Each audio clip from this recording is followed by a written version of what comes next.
आखिरकार कल से जारी मेहनत रंग दिखाने लगी और तपोवन की सुरंग का रास्ता खुलने लगा।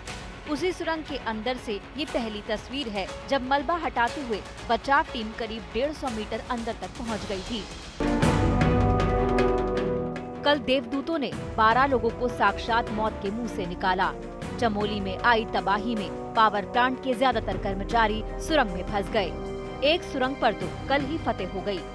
दूसरी सुरंग में जिंदगी की जंग अभी जारी है।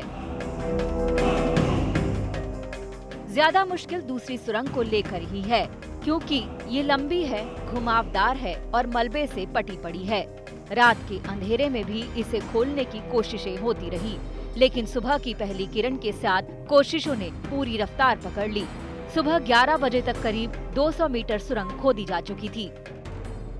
एनडीआरएफ की एक टीम ठीक मेरे पीछे आप देख सकती हैं, यहाँ मोटे मोटे बिजली के तार हैं, उन तारों को काटा जा रहा है, क्योंकि जब तक वो तार नहीं काटे जाते तब तक अंदर रेस्क्यू ऑपरेशन करना बहुत ही खतरनाक है, खतरे से खाली नहीं। ये जो बड़ी जेसीबी मशीन थी इसको अब बाहर निकाला गया है, क्योंकि ये अंदर से काफी मलबा तो बाहर ले आई लगभग 150 मीटर तक, लेकिन इसको अंदर घूमने फिरने में मतलब मैन्यूवरिंग में बहुत परेशानी हो रही थी, इसीलिए ये टीम वापस आ गई है।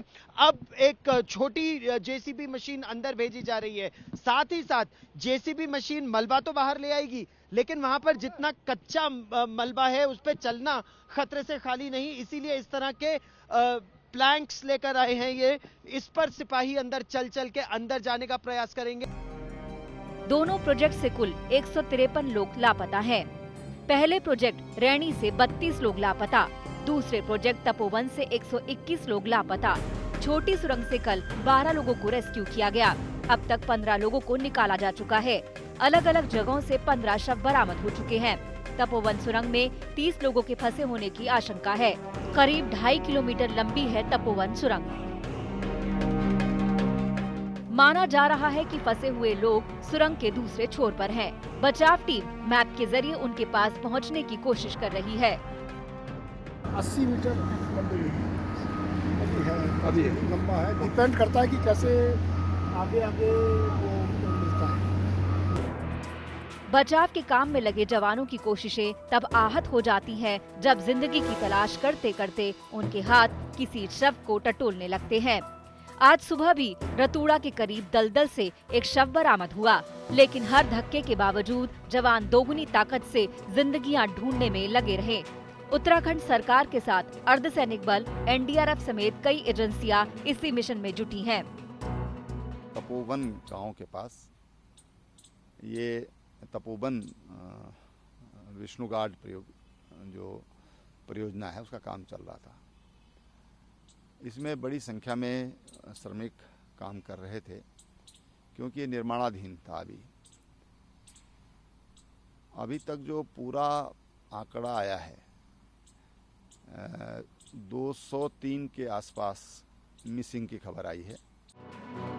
तबाही कितनी विकराल थी ये समझने के लिए इन तस्वीरों को जरा गौर से देखिए। जिस तपोवन बांध पर ग्लेशियर तबाही लेकर आया, उसी की ये तस्वीरें पहचानना मुश्किल है।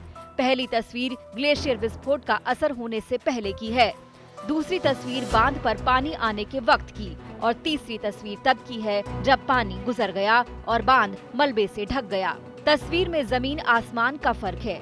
दूसरी सुरंग जहां रेस्क्यू ऑपरेशन चल रहा है, इसी बांध के नीचे से होकर गुजरती है।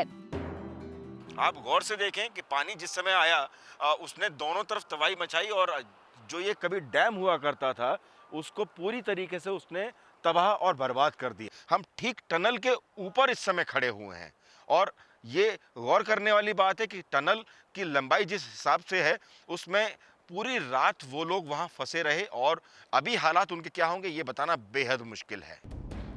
उम्मीद जताई जा रही है कि आज शाम ढलने से पहले तक बचाव टीमें पूरी सुरंग नाप लेंगी, लेकिन जिस मलबे में दम घुटने से लोगों को बचाना है, वही मलबा बचाव की राह में सबसे बड़ी मुश्किल भी है, क्योंकि मशीनों और जवानों के पैरों के नीचे की जमीन कभी भी धंस जाने का खतरा भी मंडराता रहता है।